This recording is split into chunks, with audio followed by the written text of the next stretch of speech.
Hello and welcome back to the Scale Modelling Cafe, and welcome to the next part in the Tamiya F-14 Tomcat. In this episode I'm going to actually build the model, but before we can put things together there's some pre-painting that would be worthwhile doing. So these are the undercarriage bays. They've been painted in MRP white, and that leaves a really nice silky smooth sheen that will take an oil wash really well. This is just an oil wash that I mixed up myself, and just using the capillary reaction just to take it around all that raised detail, and then when this is dry we can clean up any excess. It's a really good technique. Especially something like an undercarriage bay where the light can be difficult to get into, and it really does show off that detail that's moulded. Now the real thing is festooned in pipes and wires and all that kind of stuff, and until a 3D printed set comes along, I think, to be honest though, the detail is pretty good, and straight from the box you can get a really good result with some careful painting and weathering techniques.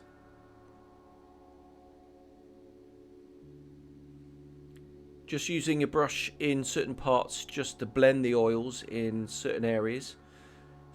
We don't want it too stark, and the cotton bud can miss bits and pieces. A few parts need to be glued in first. So this is part of the nose gear retraction mechanism.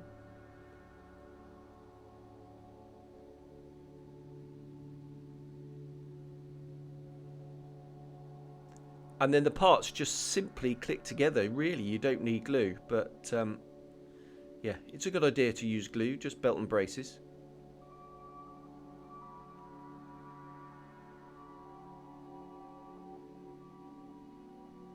This is the 3D printed nose gear from Detail and Wonder, and yeah, does what it says on the tin, Detail and Wonder. The detail is wondrous. So the part just slots in and is designed to fit the Tamiya kit, so it just plugs into those holes.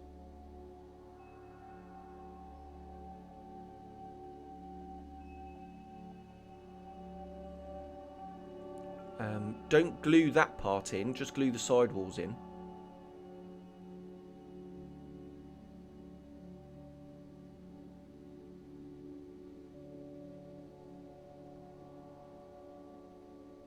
And just make sure it's firmly in there, and you can see it's moving. So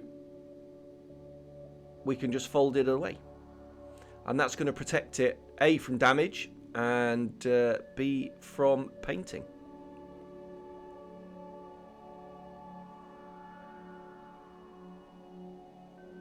It's absolutely brilliant, that. Just the detail's phenomenal.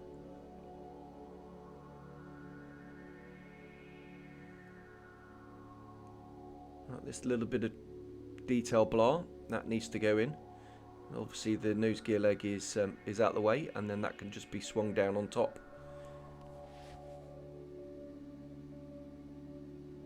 Make sure you get the end plates round the correct way, and they just slot in.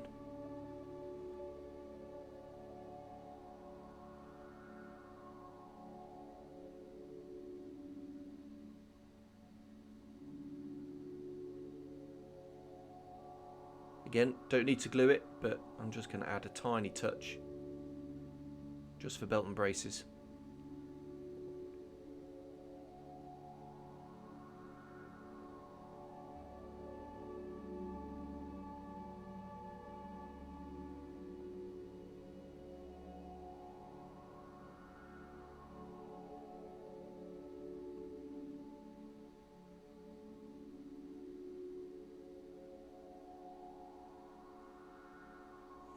The cockpit tub. So I'm hoping you've seen the part 2 of the series where I painted the cockpit tub. That just glues on the top. And it's Tamiya, so the fit's nice and positive, and it'll be perfectly lined up with the cockpit.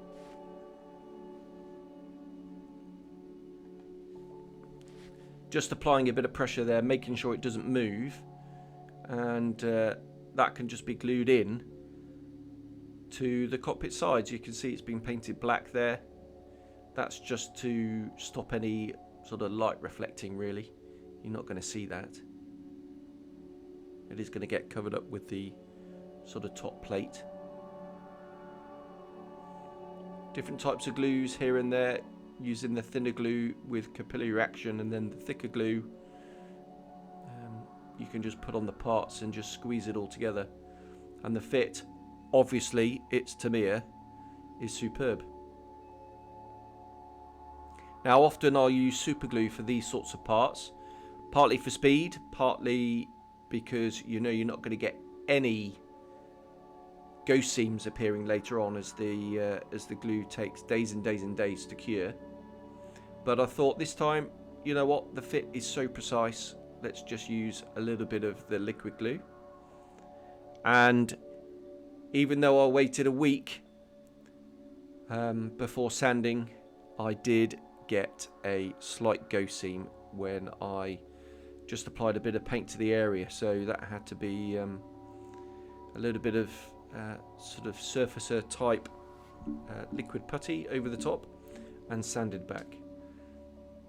I shan't be using liquid glue again on fuselage seams.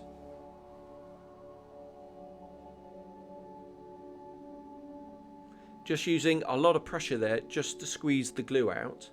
What that's going to do is that's going to create a bead of glue which acts as a sort of filler, and then you can sand that down. So I didn't get any gaps as such in it. Now I'm using this contrasting glue just on the inside, just so I know where the glue's gone, and it's going to help reinforce the joint from the inside. It's useful stuff, this tinted glue.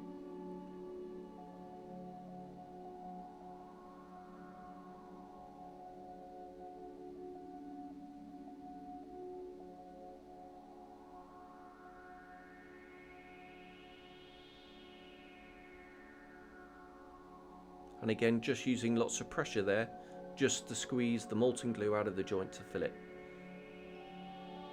And that is the nose all glued up.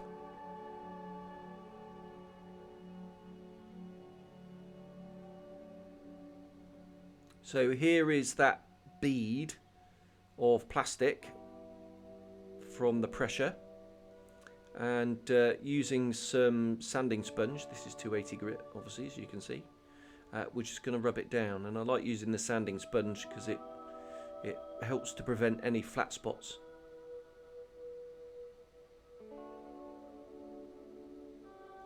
So I didn't get any ghost seams on the underside, it was the upper side where I just got a very, very slight shadow, if you like, showing through. Just using my nail just to check, see whether things are smooth. And also I'm turning and tilting and trying to get the light to catch it as well, just to make sure that the seam has been completely eliminated.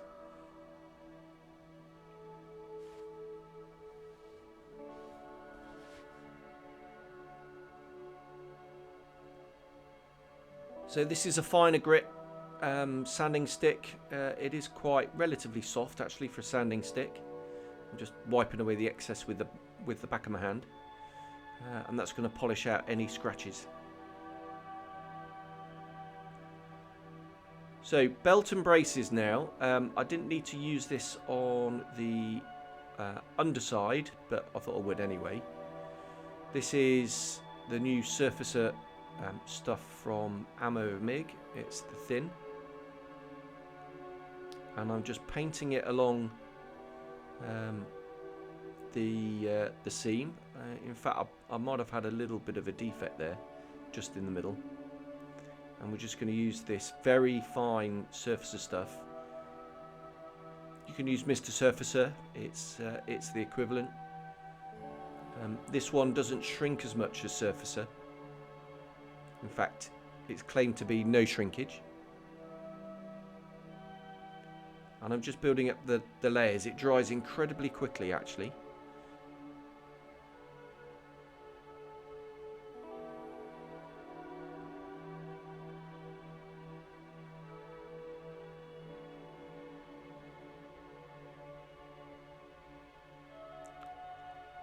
Right, there's the strengthening plates that are supplied in this kind of silver vinyl stuff. Goes around some of the footsteps and the like, so they can just be peeled off and stuck on. Just make sure the area is clean, so I did wipe this down with a bit of alcohol first, just to make sure there wasn't any grease or mold release agent or anything really. It's nice and clean. And that just sticks over the top. Here's that surfacer stuff. This is, as I said, the medium.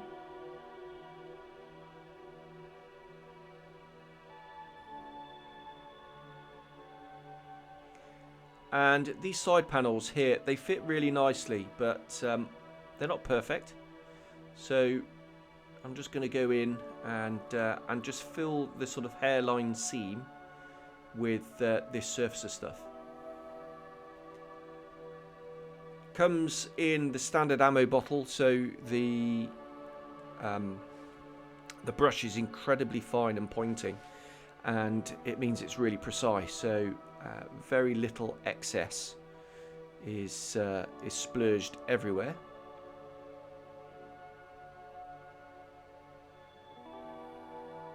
And what this will do is this will just seal up the joins.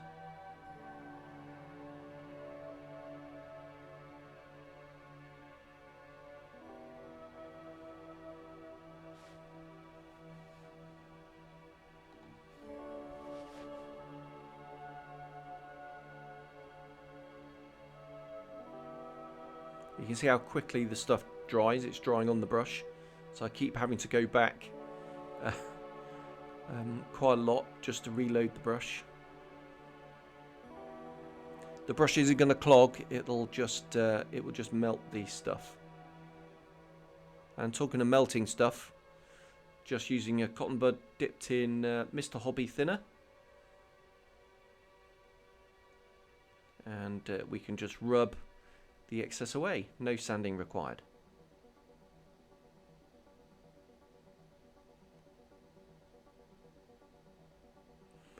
Okay, on to the intakes now, and there were some ejector pin marks, which is a bit disappointing, but they could just be sanded out. I didn't use any filler, just using these sanding sticks are quite handy. They're quite narrow, and they do a good job of just removing those finer and finer grits to polish. Tamiya very handily provide these masks for the sort of camouflage demarcation inside the intake, which is a real nice touch. You have to cut them out yourself. They're not laser cut, they're just printed on this sheet. So yeah, just using a steel ruler, make sure I get straight edges, and that's a slightly curved piece, so obviously that was done, ooh, excuse me, that was done freehand. It's a new blade, so I accidentally cut through the backing. I didn't really want to do that, but it worked anyway. And then I've already painted the white, as you can see. Again, that was using the MRP. And we can just place the masks ready for the grey.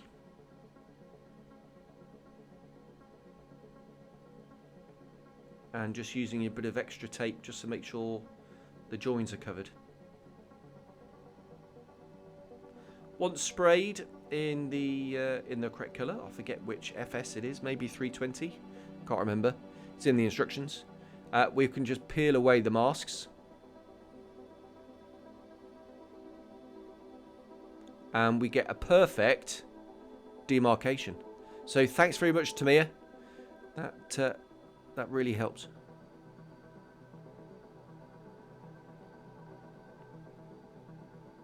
So what I did here is the undercarriage bays have been painted, but I did paint the undersurface colour around them as well, and that's exactly what I'm doing here. It can be a good idea to paint these parts before actually you glue the fuselage halves together. That would have been a better idea, but it's an easy job just to mask it, and this is going to be much easier if we do this now rather than when everything is assembled.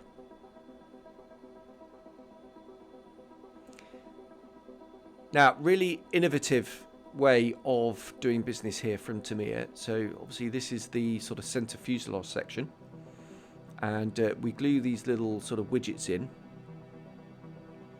and then this the wing holder can go over the top. Now obviously with this boxing, this is the one with the open flats and slats, so the wings don't swing, so there is no swing mechanism.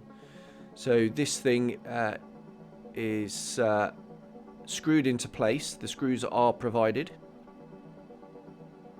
and it means the wings can just slot over these, and you can just slot them on and off as you wish. For me, this was a godsend because I've got to get this back in my luggage on the aeroplane, and I'm pleased to say it arrived in one piece. But I really like this system from Tamiya. Very, very sturdy. Intake ramps now, so a couple of parts going on, and you can see through the air vents on the top surface all this gubbins.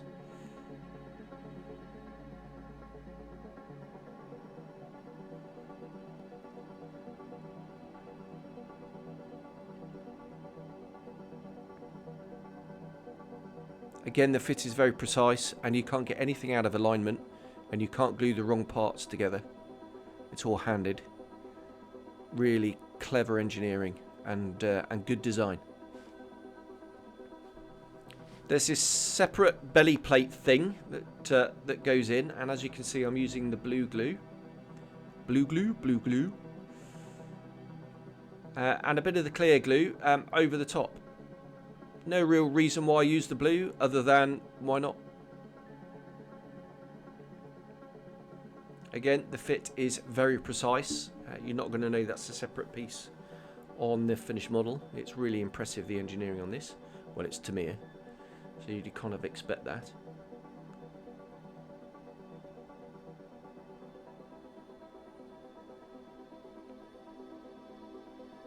So you can see how it fits on the inside, and using too much blue glue on the inside, you can see it did actually come out of the join and go over the top. But that's actually not a bad thing, just it gives you an indication of where not to hold the model. To me, a thicker glue now for the ramp parts. Oops.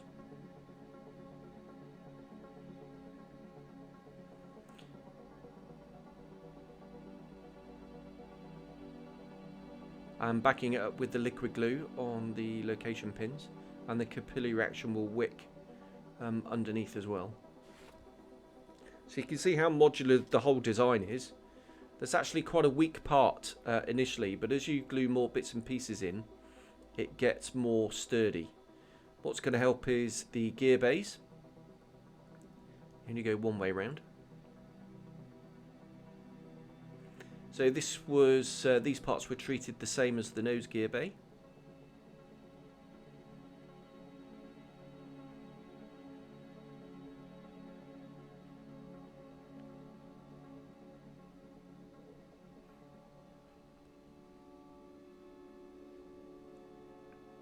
So you can see there that the underside parts have been painted already, and that means the you're not going to have to mask off these undercarriage bays.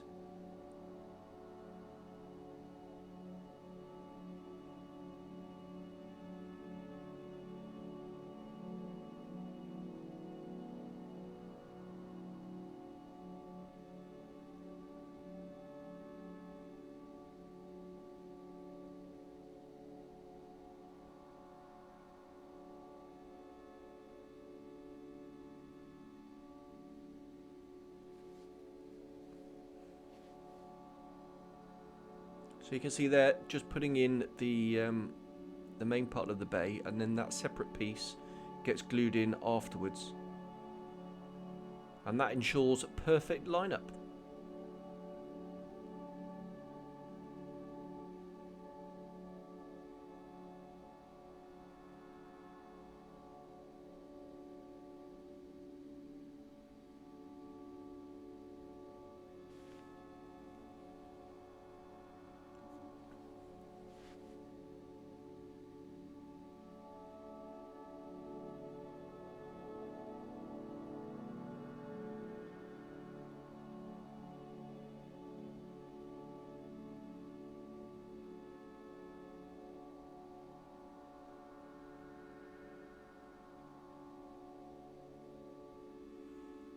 Now this part is a little bit tricky,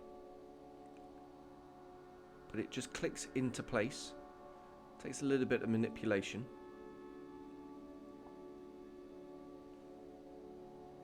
And you'd think this might be pretty weak, but actually it's not. It's surprisingly strong. So we'll just go in with the liquid glue first. Don't worry about the step. That is, the posh word is prototypical. So don't think you have to fill that step or there's something wrong. That's exactly what it was like on the real thing.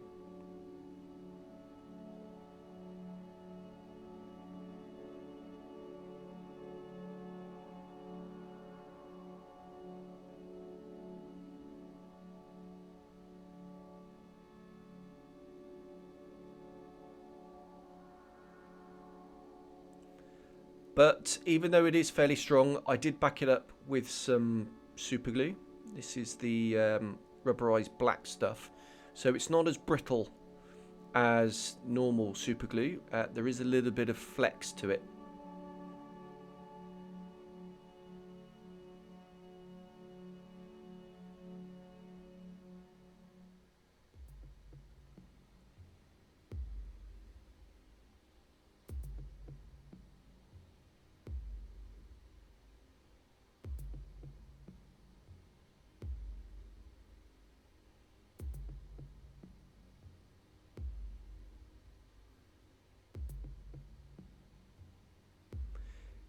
The instructions did call out to remove these engraved details, so just using the black super glue that was put on and sanded and polished.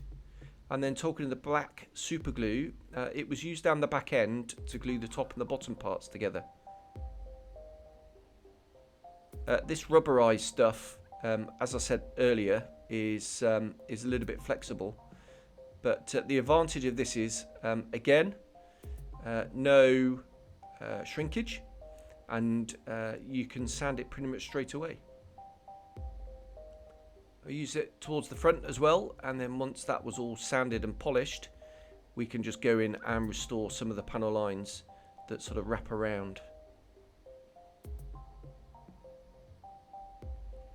Once scribed in, just using a little bit of liquid glue just to smooth things out.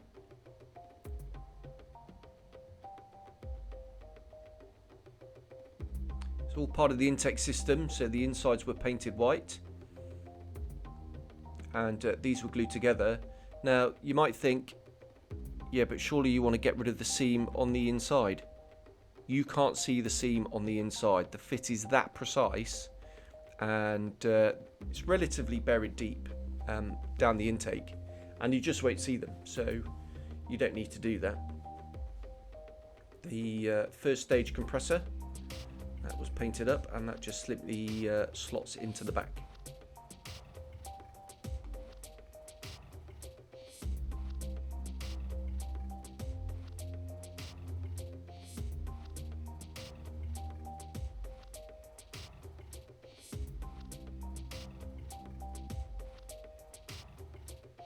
And you can see how good that looks, and yeah, seams.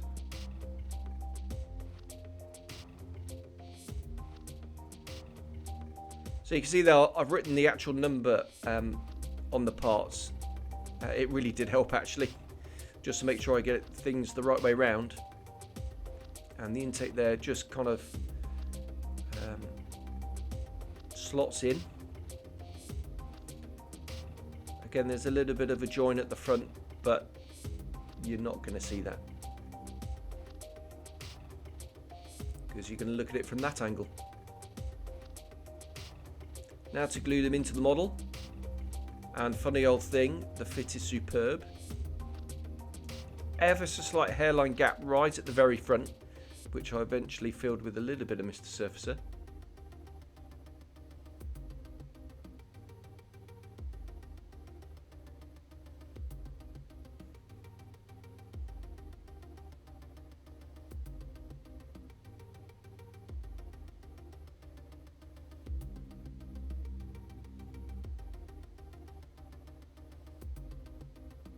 And then these sort of capping pieces just kind of slot into place. The fit is absolutely amazing. You see, that's just a dry fit, no glue. Obviously, I am going to glue it, but the fit is just brilliant.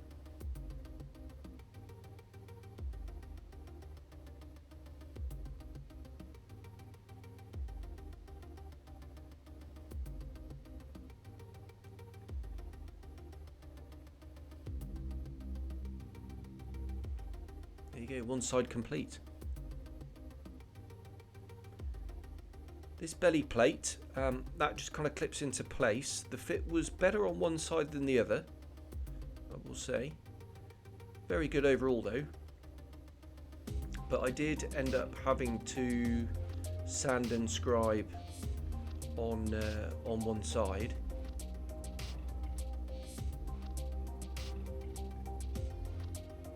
Was the better side. Just a little bit of flex in the part, so I did end up using the tape to help things along and just to hold it while the glue set up. Now along this join there is a panel line, and on one side it just looked like a panel line. It was brilliant. I did have to do a little bit of remedial work, as you'll see in a minute, on the other side. That's just the tape going on, just to hold it in place while the glue sets.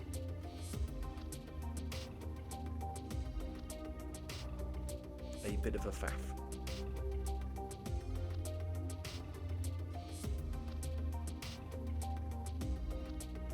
And it was just too tempting not to have a bit of a dry fit, just to see how it's going to look. How good that join is at the back. More Tamiya excellence.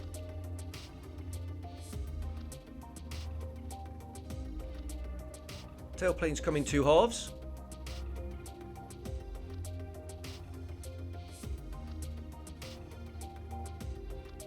So this is where your choice of glue, different glues for different jobs again. So the thicker glue gets put on first, and then sealing up the join with the thin glue.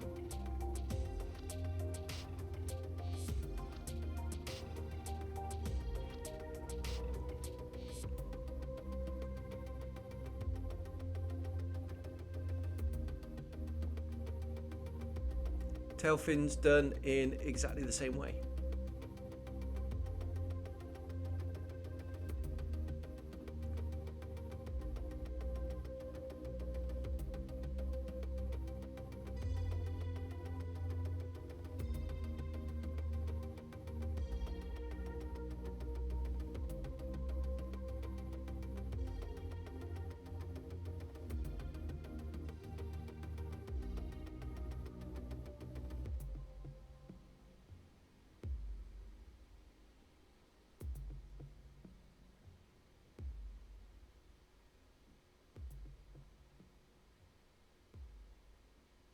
Again, using that squeezing technique, because that seam is going to be visible. And just using the surfacer stuff just to seal in the join. Make sure there's no sort of hairline gaps or anything. So now the nose is dry, we can get back to that, and just using Dymo tape, we can restore this panel line. It was kind of rubbed down just to even out the contours first, and that panel line is restored. And now that doesn't look like a separate part anymore. Okay, the main event.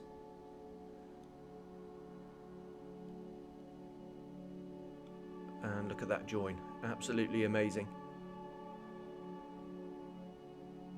We'll just seal that in. Some people have said you can actually leave it off completely. And I was tempted to do that actually, because it will help with the painting. However, you can see there that I have painted around the intake.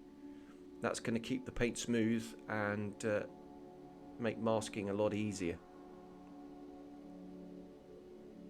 Just matching up the contours for the underside, but most of that's going to get covered up anyway.